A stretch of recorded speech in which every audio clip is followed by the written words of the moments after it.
disappointed. We thought we had our chances tonight, and there's some things I was proud of with the way our guys played. The defensive glass for us in the second half was a differentiator. It's very obvious, but sometimes, it's not so simple. Why you win and lose a game, there's a lot of complexities to it. I'm not saying that's the only reason, but this is a simpler one tonight. I mean, that was a massive difference in the game. We got them to miss. It felt like at the beginning of the game we couldn't get to miss. I thought we forced some misses and had some good defensive possessions, but couldn't clean the glass. It's not something you're going to be able to replicate in practice, but I thought our guys did a nice job of, executing some of the game plan stuff that we talked about going into the game.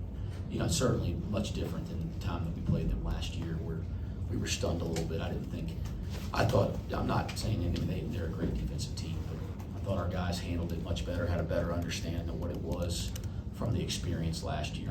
Listen, they're a great offensive rebounding team, and they have like a lot of size and strength in the front court, especially, with Milan back.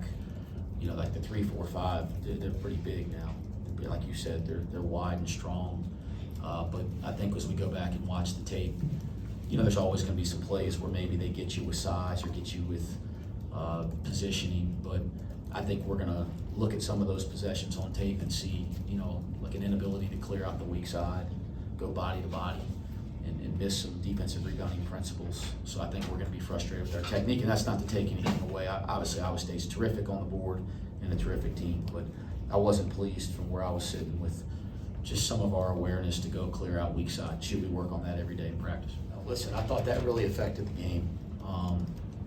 The Jizzle and Dylan's foul trouble really affected our ability to navigate the game the way we wanted from a lineup and substitution standpoint. I was a little frustrated. They're such a physical team defensively and on the ball. And, I thought maybe early if they were going to call it tight, that might favor us, right? Because they're going to come leaning after the ball. They come after the basketball as good as anybody in college basketball. But it did put us in foul trouble tonight, and I thought that was difficult to manage. That's not usual, but I thought his effort to the board was pretty good. There's a couple plays he's keeping it alive and he's making an effort to get to it. So I'll go look at the tape, but I doubt that we're going to be frustrated with his effort to rebound. Some of the things that I saw watching it live on the defensive board, it wasn't his missed assignments, it was other guys clearing the weak side out. We just got to go back and look at film and see what we need to do better.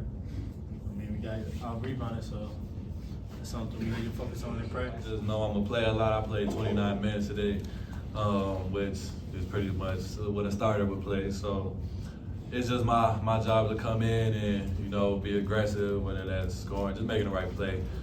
That's how I look at it. And it works for us. We win games when it happens.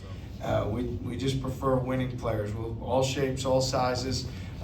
We want guys who give everything they have and they want to win. So I think, with Brant and Dish, certainly we've got some physical advantages on the interior that we need to utilize and they need to utilize. But we like winning players regardless of how they come, shape, or size.